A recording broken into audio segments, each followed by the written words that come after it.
That's right, my friends, it is time to discuss the best wrestling matches of 2025. As always, these are WhatCulture Wrestling's best matches. I am but your humble host, and you will get Simon Miller's best matches very soon, so you can yell at these ones, and then you can yell at my ones, and there's going to be a lot of yelling, but that will be totally fine. But you know the deal. We get into 2025, and in terms of this list, I think everyone has gone out their way to try and shine a spotlight on maybe some of the bouts that didn't get a lot of love, and other ones that people will consider the best thing ever until we move on, because recency bias is real. There's a few honorable mentions as well. CM Punk versus Gunther, I think, was very, very good. Takeshita versus Ospreay obviously was absolutely brilliant.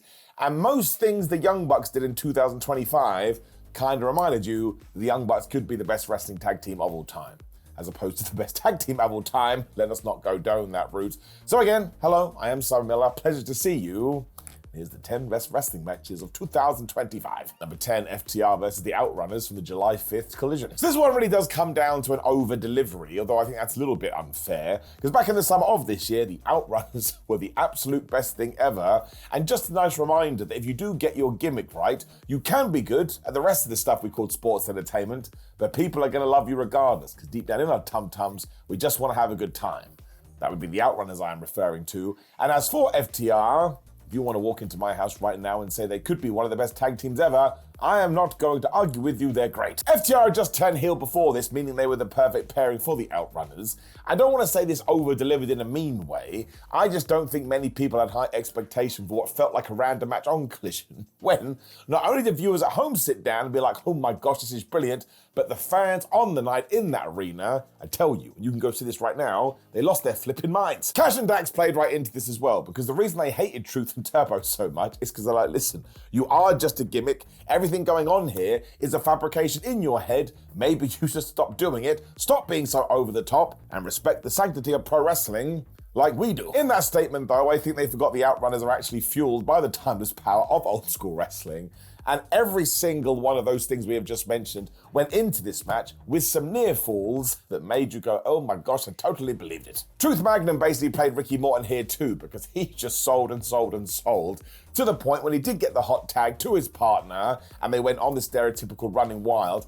Everybody was cheering, saying, listen, we understand this is a wrestling trope, but if this could end with a 1, 2, 3, we're going to pop like champagne corks. FTR was superb at cutting off the ring as well at the last moment that made you go, damn it, I can't believe you keep doing it. And listen, this had a hell of a lot of blood, which I guess is somewhat ironic too, because it was meant to be a throwback, and in terms of running the race, as they used to say, well, they did that and it absolutely got you into it more emotionally. Let's not forget that's the point of blood. That's literally why it's there. FTR, of course, eventually won, but the near fall off the Outrunner's son of a bitch elbow is something to behold. But everybody benefited here, which is why I think it snuck in at number 10. Like Cash and Dax were able to go on and go, oh, we are bad guys. Whereas the love for the Outrunners was already like at 9.9, and after this, smashed in at 10. It really did feel like the biggest night of the Outrunners' life, and if you would use this to send them on to the tag team titles, nobody would have complained. And even if you are watching this on 2026, I want to make it very clear, I still wouldn't moan. If they would like to take me on as the fourth members of the Outrunners, I'll be waiting by the phone. Number 9, Kenny Omega versus Takeshita at AEW Revolution. So in many an interview this year, Kenny Omega has actually come out and said due to his diverticulitis, he is not able to be the Kenny Omega of old, but I think that is selling himself short, because as he showed once again in this match with Takeshita, maybe nobody on this planet is as good as selling as him, and nobody is as good as making you feel like, oh, come on, Ken, I need you to do something here. So even if he did that in every single match and left all the big crazy moves to the Kenny Omega of old, he would still be one of the best wrestlers on planet Earth. Of course, the big difference here, given that Kenny Omega had stomach surgery essentially, is that he was able to sell his tum-tum area because Takeshita is just such a big, aggressive son of a ditch. Well, this got you, man. Once again, you were sat there going, I don't think we should be doing this to Mr. Omega. He may be properly hurt.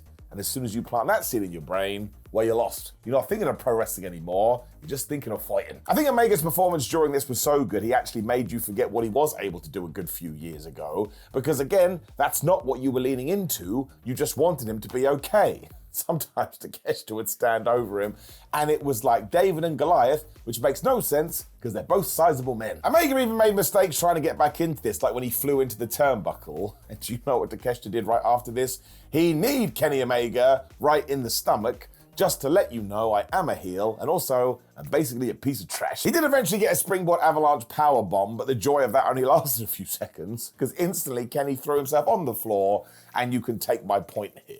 Just kind of goes to show that you can evolve as a wrestler, even if you do go through some down times. And in terms of selling, which people tell me is a lost art in 2025, well, Mr. Kenny Omega would like a word. Omega also didn't hit a one-winged angel during this as well, which is another salute to that guy who protects that finish, but he did essentially hit the most devastating move in all of sports entertainment, surprise Rock to get the 1-2-3 and become the international champion at the same time. And we haven't really gone on about Takeshita's performance here, but it was so good, nobody minded. It was quite clear he was the future, and at one point, Kenny Omega will go and do the favors for him. Number 8, Ivar versus Inamura from WWE Speed back in February. Now listen, I want to make it very clear that I wouldn't have put this match in the top 10, but I also love that it is here, because actually I went back and watched this, especially given it was WWE Speed, and it was just a reminder for your brain.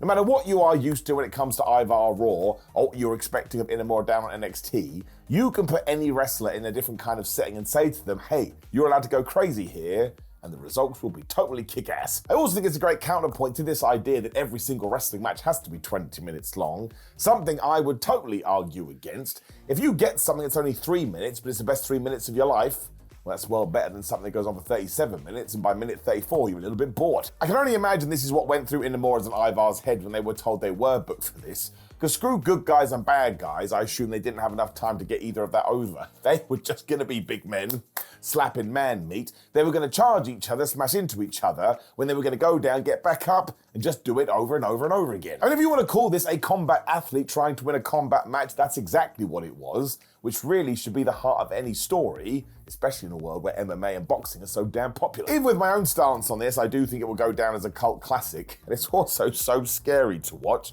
because once again, I think Ivar and Inamura had gone, well, we only have to go 3 minutes, which means we can hit each other 10 times harder. I don't think that's how it works. But again, in terms of tapping into your animalistic side, absolutely. So it was just an all-or-nothing sprint, and given that WWE likes its superstars to lean into their own style, which I totally get, this just felt way out the box, and I would love to have been management when they did get back through the curtain. They would have gone, wait a minute, we didn't agree to that, but thank Flubbins they did do it. And if you are surprised by this entry, I do totally understand, but it's 3 minutes. You can find the time. I promise you're gonna love it. Number 7, the Young Bucks versus Will Ospreay and Swerve Strickland from AEW All In Texas. I really do think this is one of the best tag team matches of all time, or at least of the modern era, to go back to what we talked about in the intro. But I did go back to watch it before I started this list, and honestly, it is just an absolute chaos fest, probably sponsored by Dr. Robotnik. I mean, there is a sequence in this that I imagine annoys and enjoys an equals measure. You get super kicks and Canadian destroyers before all of a sudden Ospreay and Swerve do come back with their house call hidden blade combo. And it's so well executed and it's so well timed. It's just done so smoothly. I looked at them like aliens. I'm like, I do not understand how you just pulled that off. Damn it, I'm impressed. Now, some people will always say that these matches are too self-indulgent. There's probably an argument to be had there. But if you are putting Matthew Jackson, Nicholas Jackson, Swerve Strickland, and Will Ospreay in a ring, this is exactly what I would expect. Like, especially Will Ospreay, he basically came up with a wrestling style all of his own, as did the rest of them in their own special way. So if you were going to throw them into a middle-of-the-card feud and not allow them to do this stuff, well, 1, you would have been doing them a disservice, but 2, the fan expectation would have just been super sad by the end of it. Thank goodness they didn't let anybody else get in their ear, because again, it's just you go, I go, we all go, but they don't miss a beat. And as someone that does wrestle, I can tell you, this is super duper flipping hard. I'd even be happy to have the argument that if you just take the first half of the match, it's good. When you take the second half of the match, it's the greatest thing you've ever seen in your life. But the go-home sprint that, of course, ends with Will Ospreay and Swerve Strickland finally telling the Young Bucks you're no longer allowed to be EVPs anymore, meaning there was story that was going to play out for the rest of the year, well, I truly do think it's absolutely terrific. And given that Swerve and Will had to go away after this too, in order to sort out their injuries, but it was just the best full stop to say, listen, we are going to be back. But in terms of this right here, you are absolutely going to miss us. I just can't get over how perfectly timed some of the near falls were, or once again, how well all the moves flow together. Like, they wouldn't have practiced this. That's not the kind of wrestlers they are. It is an absolute treat, especially when it comes to tag team wrestling, which is why it's good that AEW exists. I don't want to get on a tangent here, but WWE and all of its guys, this has never really leaned into that division, which again is there, right?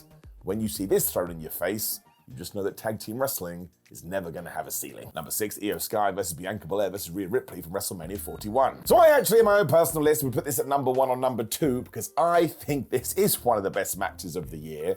And the fact they kicked off Sunday night after Saturday, which some people had said had been a little bit disappointing overall, well, you just have to tip your cap to these guys. It's absolutely terrific, and the cool thing is, we are now in December or maybe January where you're seeing this. This was months ago. I mean, it's never going to age because it's only been a few months, but it's actually better on a second or third viewing because you see stuff that you missed the first time. It's like dodgeball, it's layered. It's sort of like the tag team match we just talked about too, because it's just the elaborate nature of all the spots, and WWE didn't lean into its usual trope of, well, we're going to get rid of one person, and then 2 people will fight, then another singular individual will be thrown out the ring, and then the other 2 people that weren't fighting before can continue on brawling. It wasn't like that at all. It was Io would do her thing, then Bianca was there, then Rhea was there, then they'd switch it around again.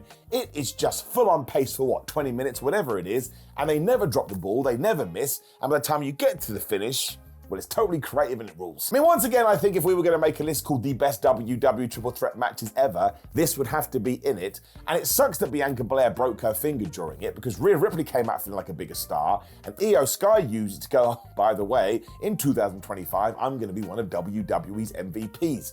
It also works because she retained the title and every single person thought she was going to lose, but she was a popular babyface. So that made you feel warm and fuzzy in your tum-tum too. The part where Io absolutely ruined Rhea Ripley with a drop kick too before celebrating, and then turning around and getting murked by Bianca Belair, well, I'm going to keep it nice and simple. That is good wrestling. There's just no downtime either, and it is action, go, go, go, go, go. Oh, we're going to stop. No, we're not. We're going to keep on going. And yes, maybe you hate WWE, which once again, more power to you. Just make sure you go and watch this, because Rhea Ripley, Io Sky, and Bianca Belair deserve it. Screw all this women's men's stuff. They're some of the best in the entire world, and I won't hear the argument otherwise. Not true. I'll always sit down and break bread, but you take my point. This is great. Number 5, Jon Moxley versus Hangman and Page at AEW All In 2025. So this one is going to be debated, because the reason the emotion of Hangman and Page defeating Jon Moxley was so big is either because 1, Jon Moxley had been a terrific heel, or 2, Jon Moxley had pissed off the AEW audience so much that when the Cowboy finally did defeat, it was like, oh my gosh, thank goodness for that. I will always go to the former, because the whole point of being a bad guy is to annoy the audience. And some people before this pay-per-view were literally saying, if Jon Moxley wins, I can't watch this anymore. That's exactly the type of feeling you want, especially when it's the main event for what you would dub WrestleMania. It also tied into what a pay-per-view is meant to do, which was sell the show, because so many people were desperate to see the end of Jon Moxley's world title reign, and to quite literally put eyes on the belt again, that they dropped money on this, and Hangman Adam Page was absolutely the right choice. I don't know whether it'll be up already, but we did do our top 10 best wrestlers of the year too, and is the Cowboy in it? Of course he is. He had a wonderful 2025, and this match is a huge reason for it. It's disgusting as well, because it is a death match, with forks being burrowed into people's skulls, but the ending really is something that I guess you could describe as sports entertainment for adults, because Hangman Adam Page, the clue is in the name, literally hangs Jon Moxley in order to get him to submit. Now, I do respect the fact that AEW will always deliver on their advertisers when it comes to stipulations. You're always going to be walking a fine line in terms of taste, but watching 2 people brawl and watching 2 people put it all on the line to defend or try and recover the AEW World Championship, when it really felt like it meant something.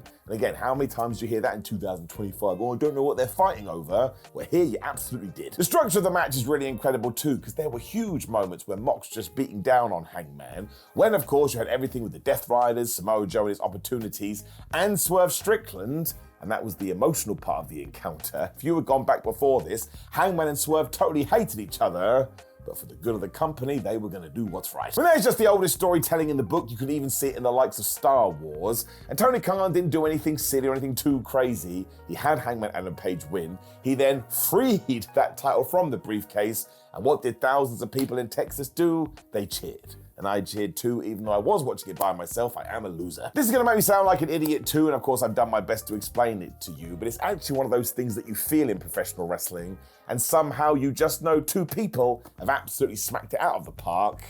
This really was pretty special. Now, before Toni Storm versus Mariah May at AEW Revolution. A lot of people will still claim to this day that Mariah May versus Toni Storm from this pay-per-view should have closed the show. And I think that kind of sums it up. I mean, it was the end of a massive saga and one of the best feuds that All Elite Wrestling had ever done. And of course, this was the Hollywood ending when both Toni and Mariah Essentially, we're going to try and kill each other. Instead, though, it only goes 12 minutes and 55 seconds, which is shockingly short, and of course, Toni Storm came away with the championship gold, but I actually think that makes it even better. It goes back to what we said about Ivar. When you have certain expectations and you kind of get your butt comfortable because you think two people are going to go long, and instead they're just like, nope, we're going to throw adrenaline into your face. Well, when it is done, you actually do want more of this, and the fact you didn't get it, well, somehow that heightens the experience. It also meant there was no need for melodrama because we didn't have the time, and instead, it's brutal, it's violent, dare I say it, let's use that word again, it's pretty damn disgusting. It just meant as well, when you got familiar spots like them smashing each other's heads into the floor, it came with a certain oomph to it, and I swear at one point Mariah May slaps Toni Storm and a tooth comes out. Now it's probably just a piece of gum, but the illusion here was right on point, and it's one of the reasons why when Mariah May did go to WWE, people were like, oh man, don't do that, because they wanted to see more of this. You also get Mariah dropping Toni Storm with a DDT on the rampway, and hopefully we have an image of it on the screen right now, but otherwise, even if you don't want to watch the whole match, just watch that one clip. You tell me you don't worry for Toni Storm's skull. It also has a ton of personality because of course that's Toni Storm's whole thing, but Mariah May was with her every step of the way. And yes, Mariah even smashed Toni with a bottle of champagne right between the legs. I did not say this was full of taste. No, it needed to feel cinematic given the title that we had given this, but it was essentially a death match. And even in modern wrestling, it's not often on mainstream television. You see two women doing that, but they absolutely kicked its ass. They made it meant something. And listen, even if you're going to do your own top 10 list, at the very worst, it has to get an honorable mention. I mean, the sheer effort they put in. They also made the AEW Women's title mean something even more.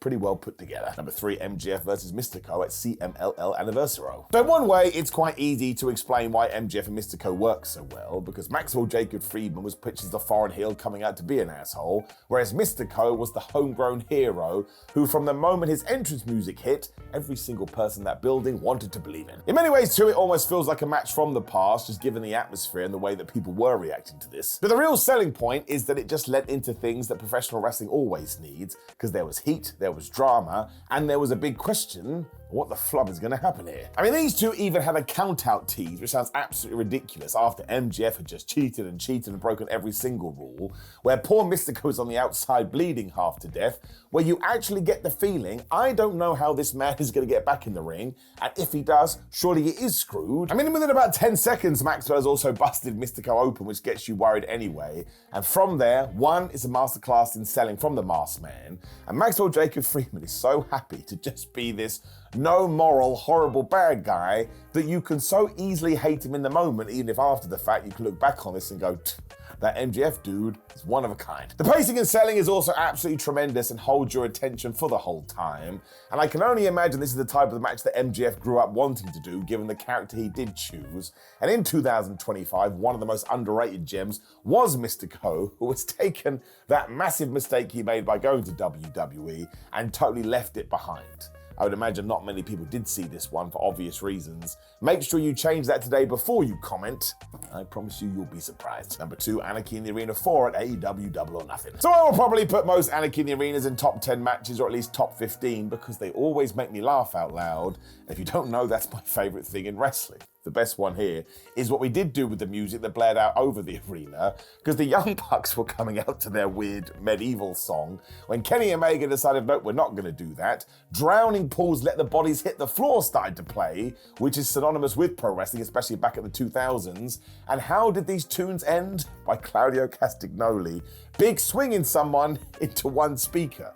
And you're allowed to question that. Why would one speaker make the music stop playing? That's the joke, man. And that's why it's flipping brilliant. And you don't have to find it funny, but I do. Otherwise, as always, the action was absolutely incredible, but also impossible to keep up with, which is the entire point. Like, the camera jumps around to faces fighting heels and heels fighting baby faces, and sometimes you would do a pan to one point in arena, and somebody is like being chopped up with a machete, and you're like, well, that's interesting. How did they get there? And somebody else goes through a table. Somebody once described these matches to me as pop factories, or that they're just designed to get plenty of cheers from the crowd. And I would totally agree with that, but it's also something that, one, you can go back and watch all the time, but two, you could show this to any kind of a friend, whether they like wrestling or not, and they're going to enjoy something from it. It's the ultimate sports entertainment buffet cut. I mean, Kenny Omega does one of the craziest moonsaults I've ever seen during this. And Samoa Joe, as always, is tying into his character because he was surrounded by weapons. What does Joe decide to do? I've got a mouth, I'm going to bite people instead. Powerhouse Hobbs also gets stabbed with a fork which he knows sold.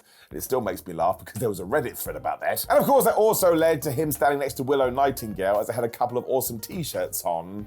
I'm just going to say what I always say. If wrestling is about moments, this thing had about 42 of them. This is also the first time a babyface team actually won Anarchy in the arena, which also made you feel warm and fuzzy in your tum-tum. And actually, this is one of those matches that you need to see for yourself, and I totally understand it won't be for everybody. It is an acquired taste, but given that it was the fourth one, and we've kind of set up what we are trying to do here, I actually think it could be the best, because it just hit heights. Well, we'll see what they do next year is the best way to put it. Are they actually going to be able to top this? I'm not so sure, but of course somehow they will. Number 1, Gabe Kidd versus Kenny Omega from New Japan Dynasty. Now once again, this wouldn't be my personal best match of the year, and I know I keep going on about that, please do forgive me, but I don't want the comments yelling at me. At the same time though, just to make it super clear, can I totally understand why somebody would put this in the number 1 position, even though it happened all the way back in January? Absolutely. And actually, it does start with the return of Kenny Omega, because that's where all the fear and sympathy came. You're like, wait a minute, Kenny is coming back from diverticulitis surgery. Is he going to be okay? And it turns out he was, but nobody knew that at the time. There's also such a surprise. I think Kenny, before coming back, had decided, well, maybe they are going to treat me as a heel, given I did lose Japan. When he essentially stepped into the shoes of being the final boss character, as he just explained to Gabe Kidd, you ain't even in my league, child. Let's see what you can do on the grandest stage of them all. He was totally right as well, because the New Japan crowd decided, okay, fine, we will chin Gabe, which is when Kenny Omega proceeded to absolutely murk this guy. I mean, the blood that was spilt, some of the moves, some of the impacts here. It was just a terror train watching the whole thing, because you didn't actually know whether everybody was all right. Kenny went full on character as well. At one point he landed on his hip and he yelled at a young boy, you better get me some ice or maybe I'll punch you too. And really it just came down to the fact that if he was going to play a heel, he wanted to make sure that he could elevate Gabe Kidd, who of course was way younger. So if you do need a new ace of New Japan, well, let's give the ball to this guy and see what happens. It meant as well when Kidd came fighting back, the crowd absolutely lost their minds because they didn't know what was going to happen. And the way Kenny Omega sold here, it's like the antithesis to what we were talking about back with the Takeshita match. There, he was a babyface in peril. Here, he's a horrible person getting what he has deserved. I mean, people really wanted him to lose. At one point too, Gabe even trapped Kenny in the Cobra Twist, which was a favorite of one Tony Inoki. And yes, that was a wink with nudge nudge. Let's talk about the future. And if you do want to talk about Gabe Kidd in terms of the performances he's had so far, well, it absolutely is his number 1. Dude hit it out of the park. I think the ultimate story as well is that both guys were willing to go through hell in order to try and get New Japan back on the map, which is why after this, President Tanahashi said, this thing brought me to tears because I think he understood the narrative they were trying to tell. But ultimately, if you are into wrestling feeling like a sport, or one man tried to murder another, you should check this out, and it is damn good. I mean, people were talking about this back in January, who's going to be able to overcome this? Well, according to WhatCulture Wrestling, absolutely no one. Now, of course, there's going to be plenty of other matches we can discuss in the comments below, and make sure you throw these ones in there as well to give your own personal opinion. Again, you can do that down there before you like the video, share the video, and subscribe. Otherwise, click the video on the screen, which will be another best of year end list, so you can get more opinions thrown into your face. Otherwise, my friends, as always, thank you so much for supporting me over the last 12 months. I really do appreciate it. And hopefully I'll see you online soon, or I'll see you at a wrestling show when I am wrestling. All of it is top notch, but enjoy your end of 2025 into 2006. Where, of course, like Britney Spears, we're just gonna do it again.